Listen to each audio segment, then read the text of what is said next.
Greetings and welcome to the Dream Syndicate. Today we're making a St. George art doll, so let's get crafting! If you're a returning subscriber, welcome back, and if you're new here and you want to join us in making the imaginary reality, don't forget to subscribe and hit the bell icon. What I'm doing here is twisting wire for the spine and the legs of the St. George art doll, and leaving a little extra room here that are going to become the feet of the character. I'm using that light pencil sketch that you might notice in the background to help me mark out certain important points and features in the character. So I'm using it to help me to mark out the point where the hips are going to fall, and the steel wire is going to be wrapped around with the aluminum wire, and that's going to give the character a lot of strength and stability to be able to hold the rest of the armature.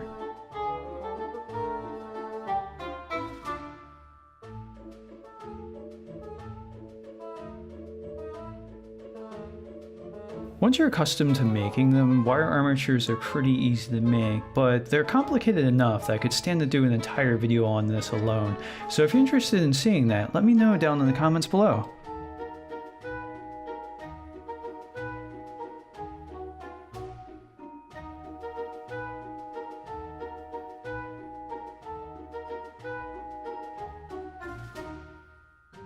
I always work with my wire a little longer than I think I need it, because if you have too much, you could just snip it off at the end, but if you have too little, you've probably just messed up your armature. So here I'm wrapping around the excess wire in on itself to help make the torso be a little bit stronger. That length of wire I use for the torso then is almost twice as long as I needed it to be. I'm just winding it around itself, and I'll do a similar thing with the lengths from the legs. I'm going to wrap them around, maybe wrap them around the hips as well. Now there's another length of wire that's going to be used for the arms, so I'm going to twist that around, and I have that piece of wire hanging off that I can just sort of wrap the arm wire around the body and then twist that piece over top of it and help it to secure it to the armature.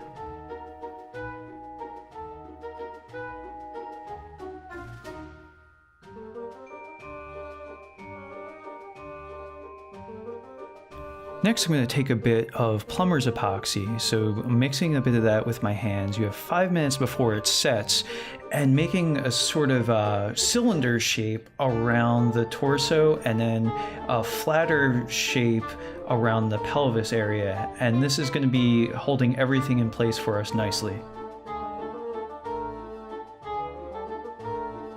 Once that plumber's epoxy is set, I'm ready to cut out a body form out of upholstery foam. It's about 1/4 inch thick, and this is going to give me the mass of the character. Now I'll cleverly mark this piece F for front and cut that out.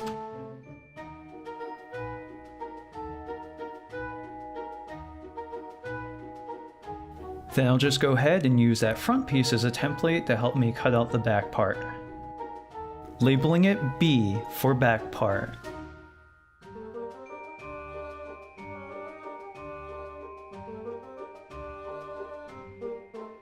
And I'll just take a moment to make sure everything looks good. Still mix up equal parts of epoxy resin, and I'm going to apply that to both sides of the surfaces that'll be touching the plumber's epoxy and to the plumber's epoxy itself. And then within the 5-minute setting time for that, I will put these two pieces together, smush them together like that, and you'll just let it sit for about an hour, and then you can handle it again. Now I'm going to mark off where the bend of the arm is, and then also on this aluminum tubing, I'm going to mark where the forearm will end and the wrist will begin.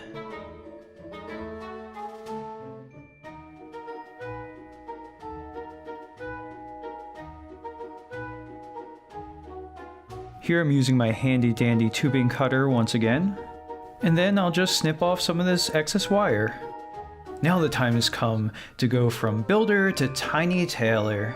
This fabric's a bit heavier than I would ordinarily use. It's more of an upholstery weight fabric, but it has this cool metallic sheen to it and will make some really great looking chainmail, which I want it to look like St. George is wearing a suit of chainmail armor. When making impromptu clothing patterns for characters, I'm not super precise because I count on refining a lot of things while I'm sewing. Now to just fold over some of my seams, pin them in place, do that on both sides, and then I have my guidelines to start sewing on.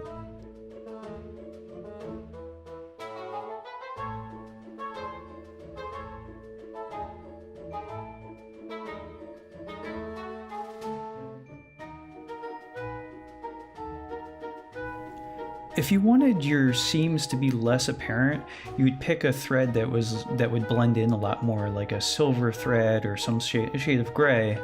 But I actually like characters with visible stitching. I just think it looks neat in toy design or character design. It's just always been a cool element to me. So I chose this red thread as a sort of accent piece, and it's also going to coordinate with some other elements that I'll incorporate to the character. So we're not leaving St. George indecent. Let's go ahead and make some chainmail pants for him as well. And when you're making tiny pants, it's important to leave a little room for the sort of butt flap and crotch flap part of the pants.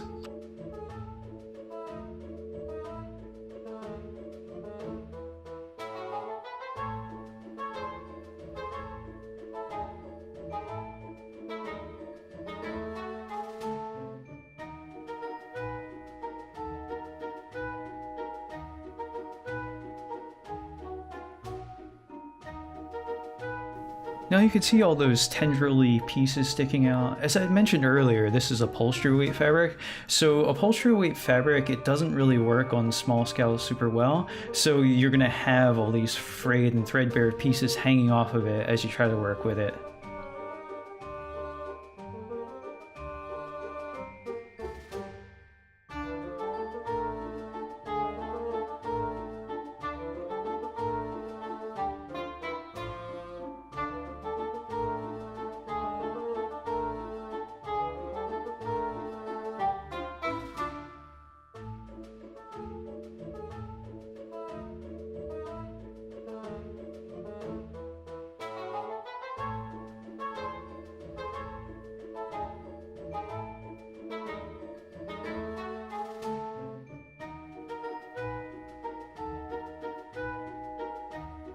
Everybody repeat after me. Your pincushion is your best friend. Your pincushion is your best friend.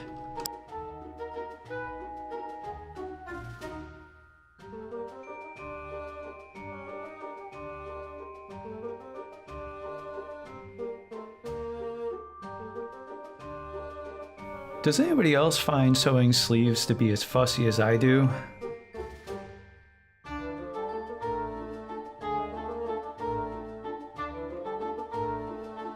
And you have to watch yourself because some parts of crafting become weaponized.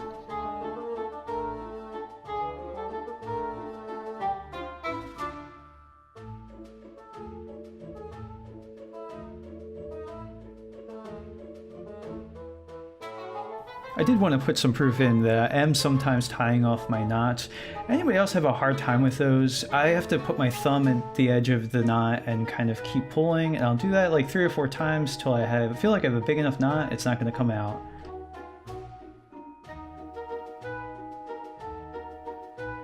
Oh no, more weaponized crafting!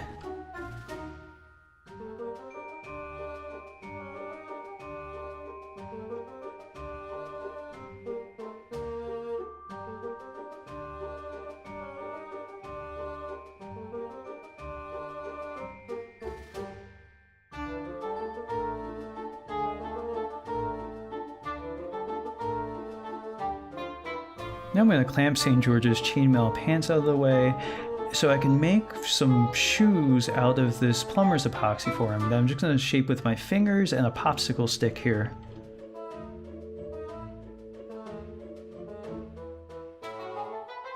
Once those are set, I'll paint it a dark shade of brown with some acrylic paint, and then we'll take some dark brown fabric and craft some boots for St. George.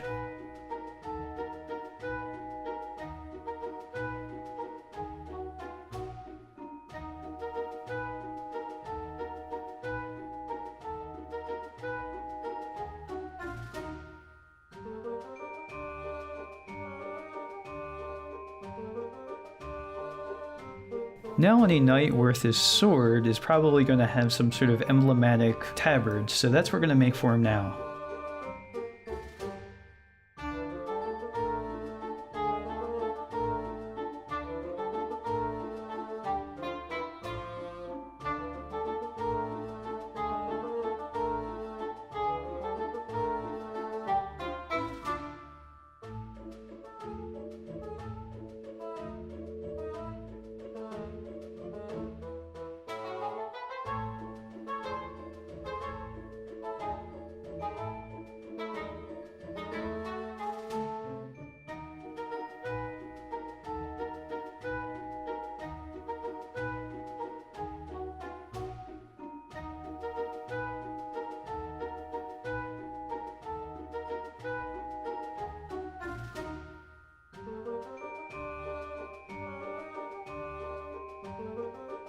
See, I told you I'd bring that red thread in other places.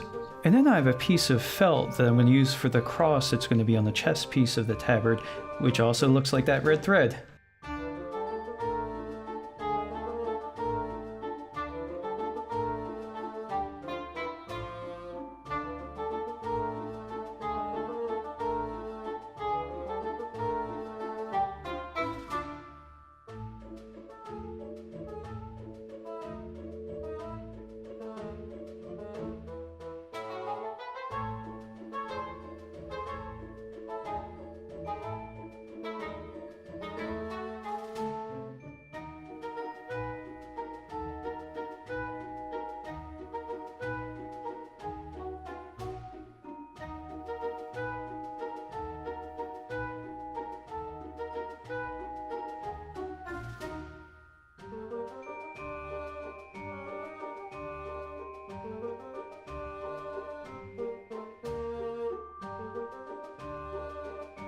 Unfortunately, our felt has left us an epic level of fuzziness to remove, so we have some drafting tape that we can just kind of pull that up with.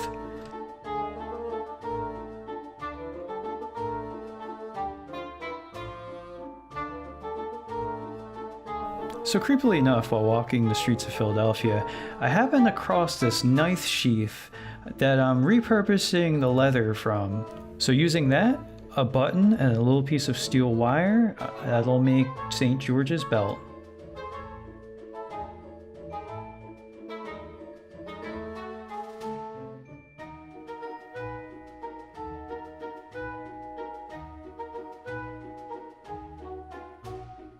Lastly, I'm cutting out fabric for the Art Doll's gorget, or neck armor.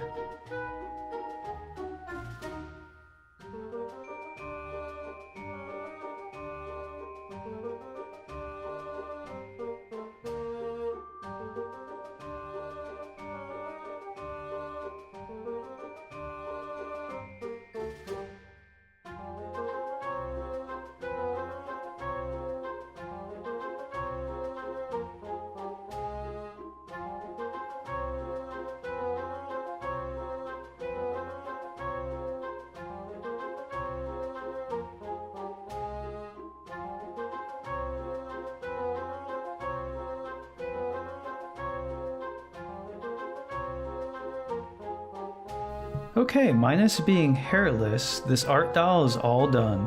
Thanks so much for watching. If you want to join me in making the imaginary reality weekly, don't forget to subscribe and hit the bell icon. Until next time, make believe!